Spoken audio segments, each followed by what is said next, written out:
আসসালামু আলাইকুম রহমতুল্লাহ। আলহামদুলিল্লাহ, আশা করি সকলে ভালো আছেন। আল্লাহ তাআলার দয়ায়, অশেষ মেহেরবানিতে আলহামদুলিল্লাহ আমিও ভালো আছি।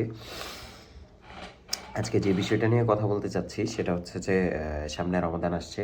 তো রমাদানকে ঘিরে হচ্ছে আমাদের যে চিন্তাভাবনা বা আমাদের যে ধারণা যে আসলে রমাদান জিনিসটা কী, এটা আসলে অনেকের মধ্যে একটা ভুল ধারণা কাজ করে। তো সেটা নিয়ে আজকে ইনশাল্লাহ কথা বলবো, খুব অল্প সময়, 2-3 মিনিট ইনশাল্লাহ। রোজা বলতে আমরা অনেকে বুঝি যে দিনের নির্দিষ্ট একটা সময়, যেমন সাহারের পর থেকে ইফতারের আগ মুহূর্ত পর্যন্ত, এই সময়টা পর্যন্ত হচ্ছে পানাহার থেকে মুক্ত থাকা, এই বিষয়টাকে আমরা রোজা বা রমাদান এরকম একটা জিনিস বুঝি আর কি।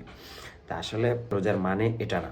আমি একদম শুরু থেকে বলি স্টেপ বাই স্টেপ, তাহলে বুঝতে সহজ হবে। আমি যদি শুধু রোজা বলি, রোজা বলতে আপনার এটা হচ্ছে একটা ফার্সি শব্দ, হ্যাঁ।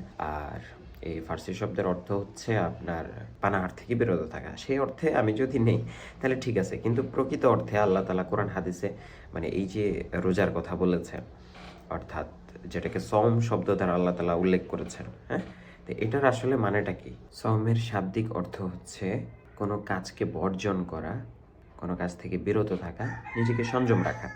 এটার যদি পারিভাষিক অর্থে আমরা যাই, তাহলে পারিভাষিক অর্থে হচ্ছে সওমের মানে হলো যে ইসলামী শরীয়তের পরিভাষায় মহান আল্লাহ তাআলা সন্তুষ্টি লাভের উদ্দেশ্যে সুবহে সাদিক থেকে সূর্যাস্ত পর্যন্ত সকল প্রকার পানাহার এবং আমাদের পঞ্চ ইন্দ্রিয় তৃপ্তি, অর্থাৎ পঞ্চ ইন্দ্রিয় তৃপ্তি বলতে আমাদের চোখ, কান, নাক, তারপরে জিহ্বা, চামড়া, এই পঞ্চ ইন্দ্রিয় দ্বারা যত ধরনের আল্লাহ তাআলার হুকুম বিধানাদির মধ্যে যত ধরনের নিষেধ আছে, হ্যাঁ, সব কিছু থেকে মুক্ত থাকা, এটা হচ্ছে রোজার মানে। রোজার আসলে প্রকৃত উদ্দেশ্যটা কি?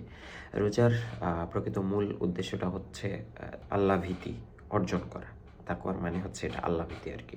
তো এটা অর্জন করা, যেমনটা কোরআনে আল্লাহ তাআলা বলেছেন, আলাইকুম সিয়ামু কামা কুতিবা আলাল লাযিনা মিন ক্বাবলিকুম লাআল্লাকুম তাত্তাকুন, যে হে মুমিনগণ, তোমাদের উপর রোজা ফরজ করা হয়েছে এবং তোমাদের পূর্ববর্তীদের উপর রোজা ফরজ করা হয়েছে, ঠিক আছে, যাতে তোমরা কি করতে পারো, লাআল্লাকুম তাত্তাকুন, যাতে তোমরা কি হতে পারো, মুত্তাকি হতে পারো। তারপরে আপনার হাদিসে এমনটাও এসছে যে আল্লাহ রাসূল সাল্লাল্লাহু আলাইহি ওয়াসাল্লাম বলেছেন, যে ব্যক্তি মিথ্যা কথা এবং সে অনুযায়ী কাজ করা বর্জন করলো না, তার পানাহার ত্যাগ করাতে আল্লাহ তাআলার মানে কোনো কিছু যায় আসে না, ওটার কোনো প্রয়োজন নেই, এরকম একটা হাদিস আছে। সেটা হচ্ছে সহিহ বুখারীর মেবি হচ্ছে 1900 আপনার 3 নম্বর হাদিস আর কি। তো সেখানে বলা আছে, তাহলে এই হাদিসের মাধ্যমে স্পষ্ট হইতেছে যে শুধুমাত্র পানাহার থেকে বিরত থাকাটাই হচ্ছে আসলে মূলত মানে রোজা না। আমি মিথ্যা কথা বললাম, আমি আমার রমজান ব্যতীত মানে ওই পানাহার ব্যতীত রমজানে অন্যান্য কাজ যেগুলো করে বেড়াতাম সেগুলো আমি এখনো করে বেড়াই, তাহলে এটার মানে তো রোজা না। আল্লাহ তাআলা বলছেন যে এগুলোর কোনো প্রয়োজন নেই, ঠিক আছে। এই পানাহার থেকে শুধু আমি নির্দিষ্ট একটা সময় মুক্ত থাকলাম, তাহলে এটা হচ্ছে যে আমার রোজা হচ্ছে না। আল্লাহ রাসূল সাল্লাল্লাহু আলাইহি ওয়াসাল্লাম সতর্ক করে একটা কথা বলেছেন। এই হাদিসটা হচ্ছে সুনানে ইবনে মাজাহতে রয়েছে। তো হাদিসটা হচ্ছে এরকম, অনেক রোজাদার এমন আছে যাদের রোজা মানে উপবাস থাকা ছাড়া আর কিছুই না, ঠিক আছে। এবং অনেক ইবাদতকারী আছে যাদের ইবাদত রাত্রি জাগরণ ছাড়া আর কিছুই না। অর্থাৎ আমি রাত্রি জাগরণ করছি ইবাদতের জন্য, বাট আমার ইবাদতটা কবুল হচ্ছে না। আমি পানাহার করছি, বাট আমার রোজা, পানাহার থেকে মুক্ত থাকছি, কিন্তু আমার রোজা হচ্ছে না। তো এটা হচ্ছে হাদিসের মূল মেসেজ, যে অনেক রোজাদার এমন আছে যারা উপবাস থাকা ছাড়া মানে তাদের রোজা আর কিছুই না। তা আসলে সার কথা হলো যে আমাদের রোজা হলো মানে পূর্ণাঙ্গ একটা আমরা প্রশিক্ষণের মতো ধরতে পারি, হ্যাঁ, যা মানুষকে মানে শুধুমাত্র পানাহার থেকে না, ঝগড়া বিবাদ, তারপরে হচ্ছে গীবত, পরনিন্দা, সোজা কথায় যত আল্লাহ তাআলা বিধিবিধানের মধ্যে যত ধরনের নিষেধ আছে আর কি, সকল কিছু থেকে বিরত থাকাই হচ্ছে মূলত রোজা। তো আজকের সংক্ষিপ্ত আলোচনা এতটুকুই।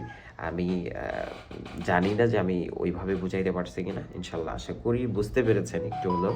তো আল্লাহ তাআলা আমাদেরকে রোজার প্রকৃত অর্থ বুঝে আসলে রোজা বিষয়টা কি সেইভাবে আমাদেরকে রোজা থাকার এবং রোজা পালন করার তৌফিক দান করুক। ভালো থাকবেন, সুস্থ থাকবেন। আসসালামু আলাইকুম রহমতুল্লাহ।